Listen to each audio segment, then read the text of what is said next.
Good Morning Texas Home and Wealth, sponsored by Rodney Anderson with Supreme Lending. The economic recovery seems finally to be moving steadily in a positive direction, and real estate is a large driver of that momentum.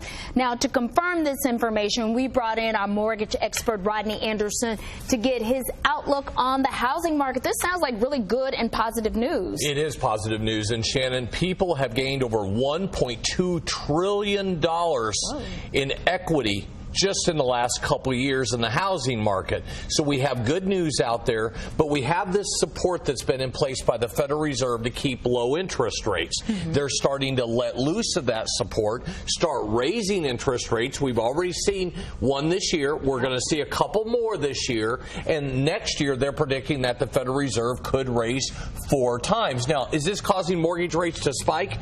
No, not currently. But could they be going up in the very near future? Absolutely.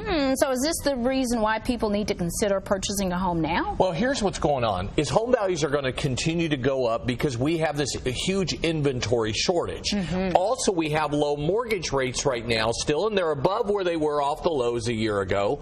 But people still like the rates that are out there. In fact, one gentleman yesterday, he said, I remember when interest rates during the Carter administration were 18%. I remember hearing my parents talk about that. He's sitting there going, 4.5%. This is fantastic for me. He said that's 13.5% below where I was before. So I think when people get their head wrapped around this thing, and what's going to happen is they're going to say, you know what, now's still a good time to buy, because I believe that we're going to still see the market make money in this area. So this is good, but when you say nothing lasts forever, what exactly do you mean? Because I know that's going to come out of your mouth. Yeah, and here's what's going to happen. The Federal Reserve is going to continue to raise rates. Yesterday, we had consumer confidence come out at a 17-year high.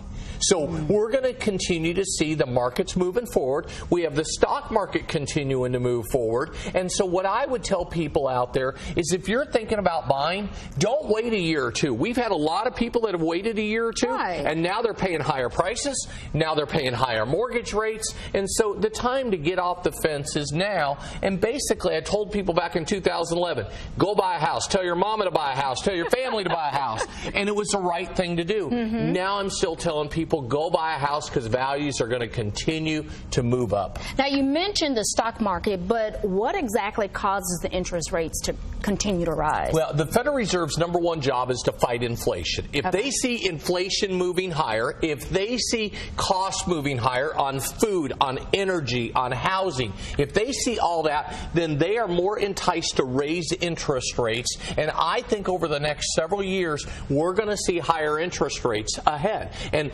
Goldman Sachs, who a lot of people knew through Wall Street and all that, they predict that mortgage rates by 2019 will be 1.5% higher than they are right now. Earlier, you mentioned that housing prices will continue to rise. Explain how that is even possible right now. Well, it's all inventory shortages. You see all the apartment complexes going up. Yes. So many people moving here. One of the writers of the Dallas Morning News wrote a great article several months ago and said we are 132,000 homes short in the Metroplex. What does that mean? Shortage of housing. What that means, shortage of supply. What that means is economics lesson here, and meaning that home values will continue to rise. Well, this is good news in my neighborhood for sure. Now, if you need more information about a mortgage or refinancing, give Rodney a call at 1-800-EXPRESS or go to RodneyAnderson.com.